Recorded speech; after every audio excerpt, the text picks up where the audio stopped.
그런 경우는 이제 너무 과도한 보톡스를 진행했거나 혹은 이제 보톡스가 안구 안쪽 근육으로 흘러내렸을 경우에는 이런 안검하수가 일어날 수 있거든요. 그래서 이런 경우는 사실 보톡스는 시간이 지나면 호전되기 되문에 100% 되돌릴 수 있는 방법은 없어요. 안녕하세요. 오늘의 뮤즈 함영철. 안녕하세요. 오늘의 뮤즈 이용화입니다. 최근에는 이제 안티에이징, 슬로우 에이징이라고 해서 이제 과한 성형보다는 꾸준한 시술로 관리를 하시는 분들이 좀 많으실 텐데요. 하지만 이 시술도 과하게 받거나 잘못 받게 되면 독이 될 수 있고, 또 실제로 인터넷 떠도는 여러 시술 부작용 사례들도 시술에 대한 두려움을 좀 키우고 있어요. 맞습니다. 뭐든지 나에게 맞는 시술과 적절한 주기를 지켜서 꾸준하게 관리를 해주면 좋겠지만, 나한테 맞지 않는 시술을 잘못 받으면 부작용이 당연히 생길 수 있고요. 그래서 오늘은 여러 가지 시술들의 부작용과 어떻게 시술을 받아야 안전하게 받으실 수 있을지에 대해서 알려드리겠습니다. 흔히들 필러 시술하고 필러가 보인다 라고 말씀하시는데, 보통 저희들이 얘기하기로는 틴들 현상이라고 하던데, 피부가 너무 얇은 층에 필러를 너무 과하게 많이 주입했을 경우에 약간 필러가 푸르스름하게 보이는 현상을 이야기하고요.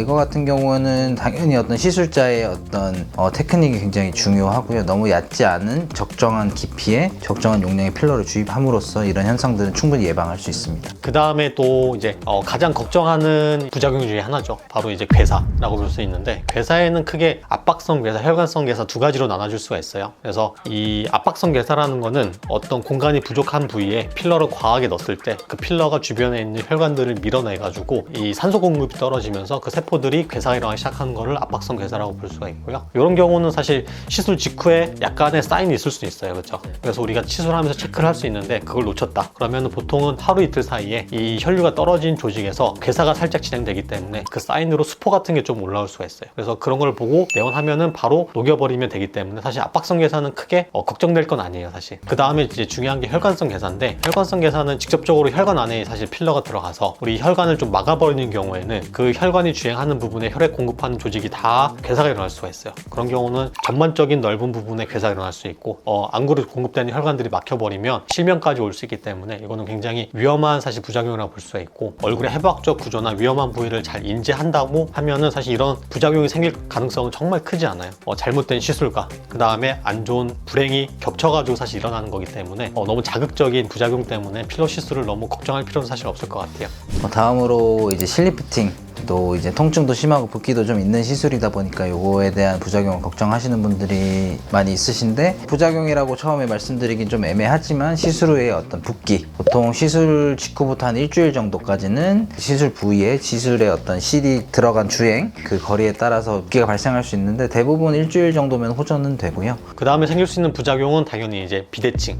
왜냐면 양쪽에 실을 넣다 보면은 이쪽은 잘 됐는데 이쪽은 좀 잘 안 되는 경우도 있긴 있어요. 그런 경우는 최대한 좀 몰딩을 하거나 실을 당기면서 조절하긴 하는데, 그게 정말 심하게 되면 비대칭이 생길 수도 있긴 있어요. 간혹 가다가 원래 골격에 비대칭이 있는 분들이 있어요. 그런 분들은 시술 후에 골격 비대칭을 시술 후 비대칭이라고 생각하는 분들 계시긴 하거든요. 그래서 저는 이제 항상 시술 전에 골격 비대칭이 있는 분들은 미리 설명을 드리긴 하는데, 그런 설명 없이 진행하시고 나서 나는 비대칭이 생겼어요 하는 분들도 있을 수 있어요. 그런 것들은 사실 뭐 부작용이라고 할 수는 없을 것 같아요. 그렇기 때문에 어떤 시술하기 전에 본인의 얼굴이 어떤 형태고 얼마나 비대칭이 어느 부위에 있는지 이런 것들을 당연히 시술자와 충분히 커뮤니케이션 하는 건 너무 중요하고, 시술자도 단순히 어떤 실의 개수만 정할 게 아니라 어떤 부위에 몇 줄이 어떻게 진행을 함으로써 비대칭을 개선할 수 있는지 이런 것들에 대한 충분한 고려를 통해서 시술을 하면 만족도를 충분히 더 올릴 수 있습니다. 그 다음에 이제 실 부작용으로 가장 많이 유명한 게 이제 딤플, 울퉁불퉁이라고 볼 수 있어요. 딤플이라는 거는 사실 실이 주행하다 보면 약간 우리지거나 혹은 여기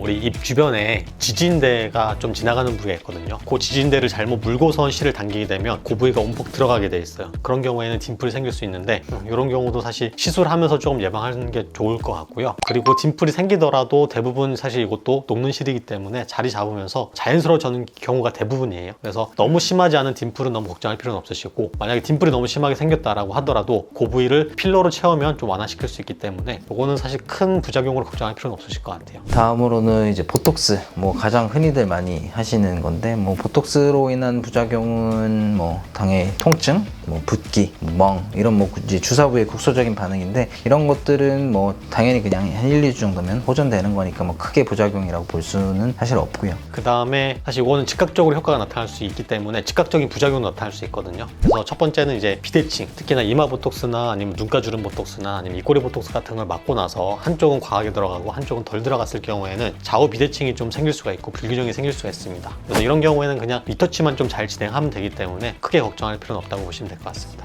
그 다음에 이제 보톡스 하고 나서 사실 저는 이게 가장 큰 부작용인 것 같아요. 바로 이제 안검하수. 이제 특히나 이제 이마 보톡스나 혹은 미간 보톡스 맞고 나서 이제 눈이 정말 안 떠지거나 아니면 눈꺼풀이 아예 내려오는 경우가 있어요. 그런 경우는 이제 너무 과도한 보톡스를 진행했거나 혹은 이제 보톡스가 안구 안쪽 근육으로 흘러내렸을 경우에는 이런 안검하수가 일어날 수 있거든요. 그래서 이런 경우는 사실 보톡스는 시간이 지나야 호전되기 되문에 100% 되돌릴 수 있는 방법은 없어요. 결국 시간이 지나야 되고 그래서 그 시간까지는 좀 불편함이 있을 수 있어서 그 사이에 고주파 같은 걸 통해서 조금 완화시키는 방법이 있다고 보시면 될 것 같습니다. 그 다음에 이제 가장 대표적으로 유명한 내성이죠. 이 내성이라는 건 사실 이제 이 보톡스 균주에 대해 항체가 생기는 거예요, 몸에서. 이제 어쨌든 보톡스 균주가 들어가기 때문에 우리 몸에서 이거를 외부 균주를 인식하게 되면은 면역 체계가 발동하면서 보톡스 효과를 떨어뜨릴 수가 있어요. 뭐 예방하는 방법은 정말 이제 예를 들어서 내성 없는 보톡스라고 해서 제오민이나 우리 이제 코어톡스 같이 좀 더 순수하게 정제됐거나 불순물들 제거한 보톡스를 맞는 거나 혹은 이제 너무 과하지 않게 시술하는 게 사실 이제 좋은 방법이라고 볼 수 있을 것 같습니다.